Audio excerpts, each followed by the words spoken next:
Hi class, how's it going here? This is Tyler Wheeler, and this is my Break the Mold presentation. So the middle school that I chose to talk about is High Point High School. I chose High Point because um, I think High Point kind of explains how you're not trying to go for the low, you're always trying to hit the high.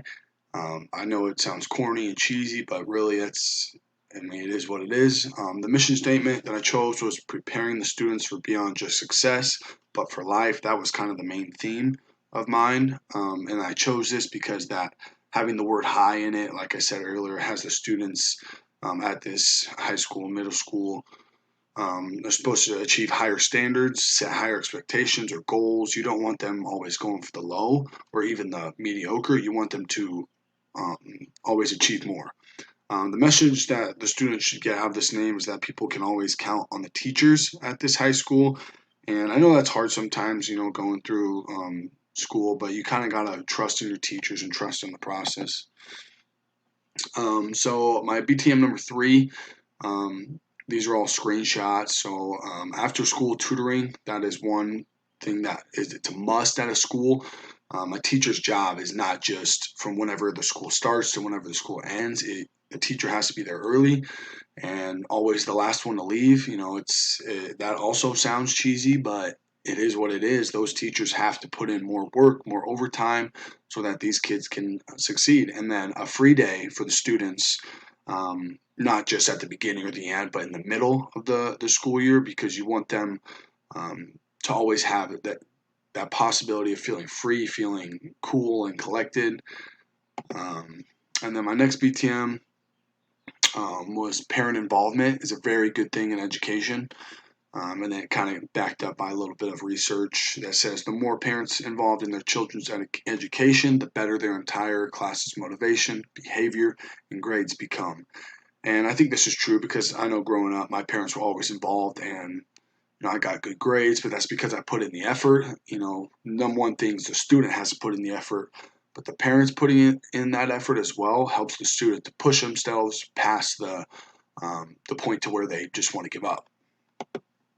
My next BTM is about community involvement, and I think this is a huge thing for success of students. So if you're in a community that trusts education and wants education, I truly think those students are going to succeed more.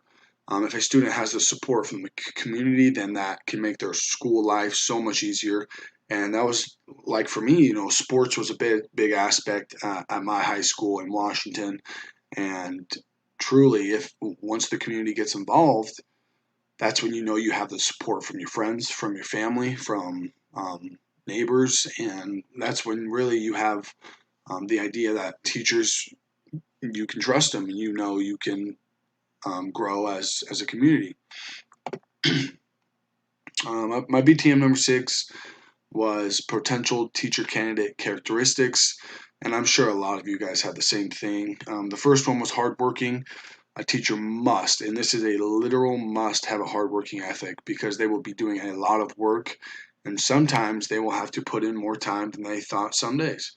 And like I said earlier, that's the time where you have to come in um, before everyone else because sometimes students need that time or even stay later an hour, 2 hours, 3 hours, whatever it takes for those kids to succeed. Now, I get it, there's a point to where you have to slow things down, but at the same time, you want them to have as much success as possible.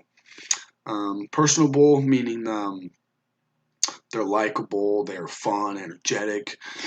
And I think a teacher can relate to anything that a student might need for their job. If they are personable, it means that they are willing to do more. They're willing to bond with you. They're not just there because it's their job. And this characteristic means they will push through the tough times as a teacher. And those tough times are really the times that the teachers need to push the most. And then the last one is patience. This is a no-brainer. A teacher must have patience because they're dealing with 30 kids each class period, and they might have 6, 7 class periods. So you got to think how many kids that is. You got to have patience with every single one of them. No kid is the same. No student is the same. You got to really give them the time of day. My BTM number seven learning through the body, self-awareness activities, and opportunities to choose. And I think these three things are a must in school. You got to have physical activity. You got to be aware. And opportunities to choose. This is one of my favorite because it gives students the ability to choose an activity. And as a phys ed major, um, these three things I think are really what pushes phys ed classroom. And then my last BTM was sports programs. As a physical education teacher, I think these 10 things are really going to be a lot of fun in the classroom, and it involves team sports. It's not just individual. There's always some aspect of individuality in these, but capture the flag, soccer, football, baseball, softball, ultimate frisbee, lacrosse, basketball, volleyball, and swimming. And I think these are the biggest things for sports programs. And I think that these 10 are what's going to make the phys ed classroom a lot more fun because they're high intensity. No one wants to be playing, like, no offense, but no one wants to be doing golf in a phys ed classroom. And I know sometimes you have to do the individual sports aspects, but these 10 are really going to push past the boringness depending on your teacher and how you communicate with other classmates. And it will really make, I think, the phys ed classroom a lot more fun. And this was my slideshow. Thanks for watching.